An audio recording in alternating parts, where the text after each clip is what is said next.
أعوذ بالله من الشيطان الرجيم. بسم الله الرحمن الرحيم.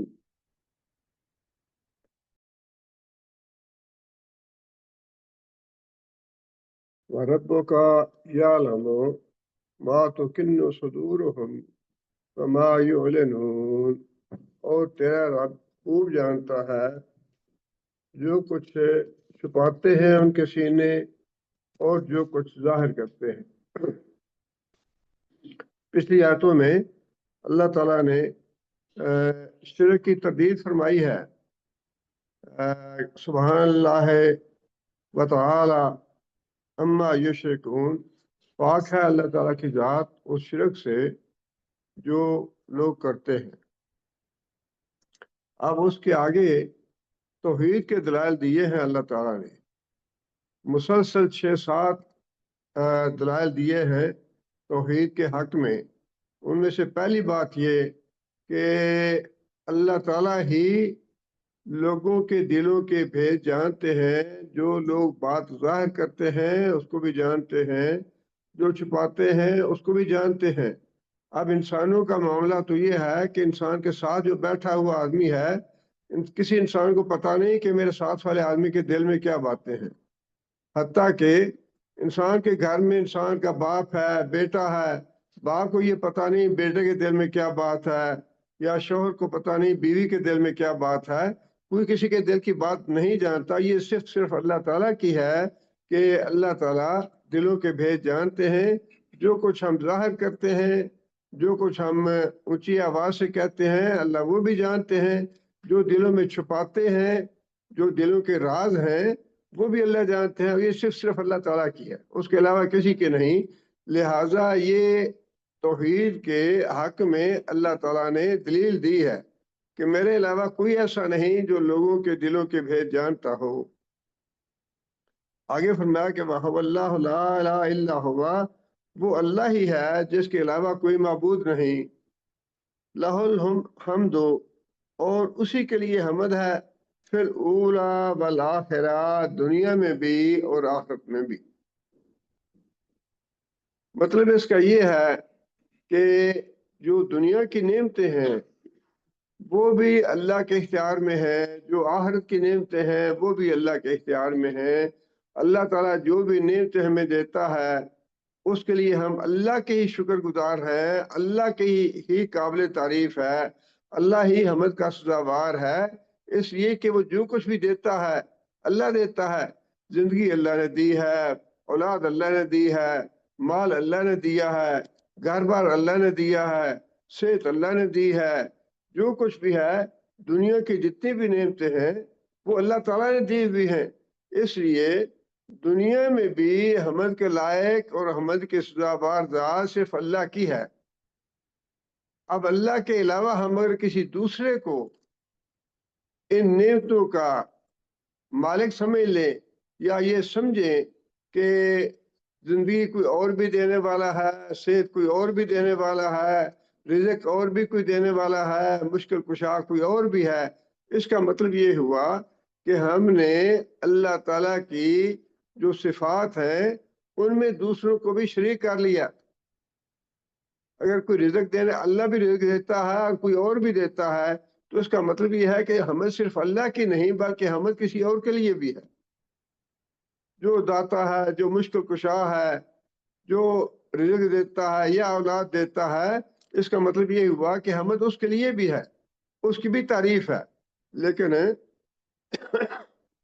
اللہ نے یہی بات ارشاد فرمائی کہ حمد جو ہے دنیا میں بھی صرف اللہ کے لیے ہے، اس لیے کہ جتنی بھی نعمتیں ہیں دنیا کی وہ ساری کی ساری اللہ ہی دینے والے ہیں، اور آخرت کی ساری نعمتیں جو ہیں وہ بھی اللہ کے اختیار میں ہیں۔ اللہ کے فیصلے سے ہی جس نے جنت میں جانا ہے جنت میں جائے گا۔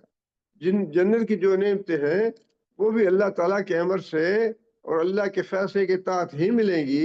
اس لیے دنیا میں بھی حمد کے لائق اور حمد کے سزاوار اللہ کی ذات ہے، اور آخرت میں بھی حمد کی سزاوار اور حمد کے لائق ذات اللہ تعالیٰ ہی کی ہے۔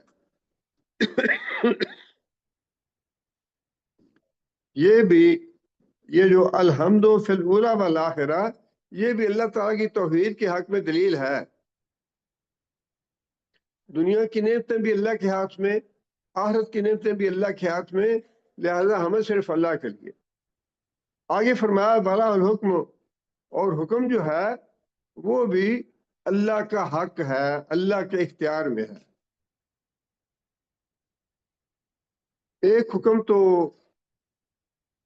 وہ ہے جس کو حکم تکوینی کہا جاتا ہے، مطلب یہ کہ اللہ تعالیٰ حکم دیتے ہیں کن اور وہ ہو جاتا ہے، یہ اختیار تو کسی دوسرے کو نہیں ہے، اس کا کلی مالک اللہ تعالیٰ کی ذات ہے۔ اور ایک حکم ہے تشریع، جس کا مطلب یہ ہے کہ اوامر اور نواہی کا حکم دینے کا اختیار یا مجاز وہ بھی صرف اللہ کی ذات ہے۔ اللہ کے علاوہ کوئی ایسا نہیں جو یہ کہہ سکے یا بتائے کہ یہ حلال ہے، یہ حرام ہے، یہ جائز ہے، یہ ناجائز ہے، یہ گناہ ہے، یہ نیکی ہے۔ یہ حکم دینا اور یہ فیصلہ کرنا یہ بھی اللہ تعالیٰ کے اختیار میں ہے۔ لہٰذا اللہ تعالیٰ نے یہ بات بھی توحید کے حق میں بیان فرمائی کہ حکم کا اختیار اللہ تعالیٰ کو ہے، حتیٰ کہ نبی صلی اللہ علیہ وسلم کو بھی، نبی صلی اللہ علیہ وسلم اللہ کے رسول ہیں، لیکن نبی صلی اللہ علیہ وسلم کو اس بات کا اختیار نہیں ہے کہ وہ شریعت کا حکم اپنی طرف سے بتائیں لوگوں کو۔ نبی صلی اللہ علیہ وسلم شریعت کے احکام وہی بتاتے ہیں جو اللہ تعالیٰ نے بتائے ہیں۔ نبی صلی اللہ علیہ وسلم کا اتنا اختیار بھی نہیں کہ نبی صلی اللہ علیہ وسلم نے یہ قرآن مجید میں آیتیں نازل فرمائی اللہ تعالیٰ نے، یا ایھا النبی لما تحرم ما احل اللہ لک۔ نبی صلی اللہ علیہ وسلم نے کسی موقع پہ شہد کھانے سے قسم کھا لی، چونکہ اللہ کے رسول تھے، اس لیے اللہ تعالیٰ نے اس بات پہ بھی مواخذہ فرمایا کہ اے محمد صلی اللہ علیہ وسلم، اللہ کے نبی صلی اللہ علیہ وسلم نے یہ بات نہیں کہی تھی کہ یہ حرام ہے مت کھاؤ، یا یہ حرام ہے میں اس لیے نہیں کھاؤں گا، بلکہ کسی وجہ سے نبی صلی اللہ علیہ وسلم نے قسم کھا لی کہ ٹھیک ہے آئندہ میں یہ نہیں کھاؤں گا، اس کو حرام قرار نہیں دیا، لیکن اللہ تعالیٰ نے بڑا سخت لفظ استعمال کیا اس کے لیے، لما تحرم ما احل اللہ لک، اللہ نے جس چیز کو حلال کیا ہے اس کو تم نے حرام کیوں کیا ہے؟ جس کا مطلب یہ ہے کہ حلال اور حرام کسی چیز کو قرار دینا، کسی چیز کو ناجائز اور جائز قرار دینا، کسی چیز کو نیکی اور گناہ قرار دینا، یہ اللہ کا اختیار ہے، نبی صلی اللہ علیہ وسلم کا اختیار بھی نہیں ہے۔ نبی صلی اللہ علیہ وسلم وہی کہتے ہیں جو اللہ حکم دیتے ہیں۔ لہٰذا اللہ تعالیٰ نے یہ بات بھی توحید کے دلیل کے طور پر ارشاد فرمائی ہے کہ حکم کا اختیار اللہ تعالیٰ کے پاس ہے، کسی پیر کے پاس، کسی مرشد کے پاس، کسی ولی کے پاس، کسی نبی کے پاس یہ اختیار نہیں ہے، صرف اللہ کے ہاتھ میں آئی۔ وَإِلَیہِ تُرْجَعُونَ، اور پھر تم سب نے مرنے کے بعد اسی کی طرف پلٹ کے جانا ہے۔ اب وہ دوبارہ اٹھنا یا نہ اٹھنا یہ ایک الگ موضوع ہے کہ جو قیامت کا انکار کرتے ہیں وہ ایک الگ بات ہے، لیکن موت تو ہر ایک پہ آنی ہے، اس سے کوئی نہیں انکار کر سکے گا کہ میں مروں گا نہیں۔ موت جو ہے وہ ہر ایک پہ آتی ہے، اور اس کا اقرار اور اعتراف ہر کوئی کرتا ہے کہ جی اس زندگی کے بعد موت تو ہے، مرنا تو ہے، مرنے کے بعد جینے کا معاملہ جو ہے وہ ایک الگ موضوع ہے، لیکن فرمایا کہ جب موت تمہیں آنی ہی آنی ہے، اس کے بعد اگلا مرحلہ ہے کہ مرنے کے بعد کیا ہوگا، اللہ تعالیٰ کے حضور اٹھ کے دوبارہ انسان کو جواب دہی کرنی ہے، اللہ کے حضور پیش ہونا ہے، وہ ایک الگ بات ہے۔ آگے پھر اللہ تعالیٰ نے توحید کے حق میں دلیل دی ہے یہ کہ یہ جو گردش لیل و نہار ہے، رات اور دن کا آگے پیچھے آنا، یہ اللہ کے اختیار میں ہے، اللہ کے ہاتھ میں ہے، یہ کسی بھی نبی یا ولی یا فرشتے یا جن یا پیر یا مرشد کے ہاتھ میں نہیں ہے۔ اور یہ اتنی بڑی دلیل ہے کہ حضرت ابراہیم علیہ السلام کی جو پہلی دلیل تھی اس کا تو جواب نمرود نے دے دیا کہ انا احیی و امیت۔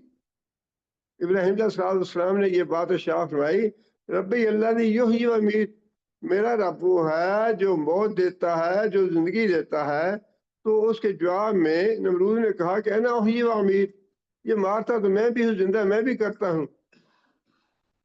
اس کے بعد جب ابراہیم صلی اللہ علیہ وسلم نے یہ بات کہی، کالا ابراہیم ان اللہ یاتی بالشمس من المشرق فات بها من المغرب، اللہ تعالیٰ سورج کو طلوع کرتے ہیں مشرق کی طرف سے، اور اگر تم واقعی الہ ہو تو پھر سورج کو مغرب سے طلوع کر کے دکھاؤ۔ فبہت الذی کفر، اس سے وہ لاجواب ہو گیا، جس کا مطلب یہ ہے کہ یہ ایک ایسی دلیل ہے توحید کی جس کا مشرکوں کے پاس کوئی جواب نہیں ہے۔ کوئی ایسا شریک آج تک پیدا نہیں ہوا جو یہ دعویٰ کرے یا کر کے دکھا سکے کہ گردش لیل و نہار جو ہے یہ تو میں بھی کر سکتا ہوں۔ اس لیے اللہ تعالیٰ نے توحید کے حق میں یہ دلیل دی ہے، قل ارائیتم، اے محمد صلی اللہ علیہ وسلم آپ انہیں کہیے، کبھی تم نے غور کیا اس بات پہ، ان جعل اللہ علیکم اللیل سرمدن، اگر اللہ تعالیٰ ہمیشہ ہمیشہ کے لیے رات طاری کر دے تمہارے اوپر، سورج غروب ہو جائے اور رات طاری ہو جائے، اور یہ رات ہمیشہ ہمیشہ کے لیے طاری ہو جائے، الہ یوم القیامت، قیامت کے دن تک، من الہ غیر اللہ، اللہ کے علاوہ کون ہے جو اس رات کو ختم کر سکے یا اس رات کے بعد دن کو طلوع کر سکے۔ یہ بہت بڑی دلیل ہے اس بات کی کہ الہ جو ہے وہ صرف ایک اللہ ہی ہے، اس کے علاوہ کوئی الہ نہیں۔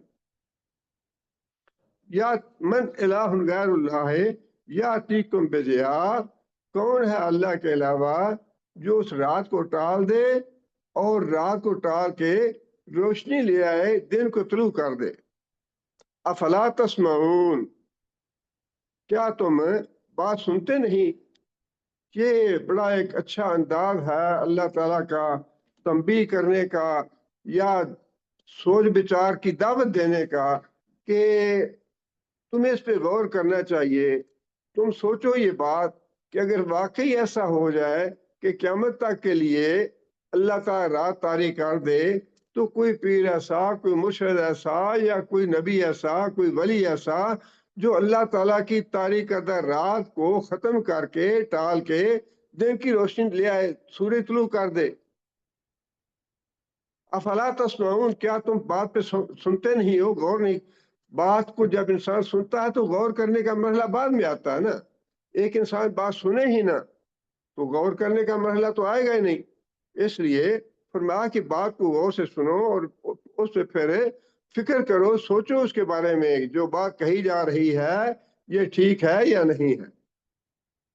آگے پھر فرمایا کہ کل ارائیتم، اب یہ ویسے تو باتیں قرآن جی نے ساری لکھی ہوئی ہیں، لیکن جو حالات جو ہیں قرآن پڑھتے نہیں ہیں، قرآن سے واقف نہیں ہیں، جو دلائل اللہ نے دیے ہیں لوگوں کو پتہ نہیں ہے، بارشیں نہ ہوں تب بھی یہ ہے جی حضرت صاحب ناراض ہو گئے ہیں، مرشد صاحب ناراض ہو گئے ہیں، داتا صاحب ناراض ہو گئے ہیں، تب نہیں بارشیں ہو رہی۔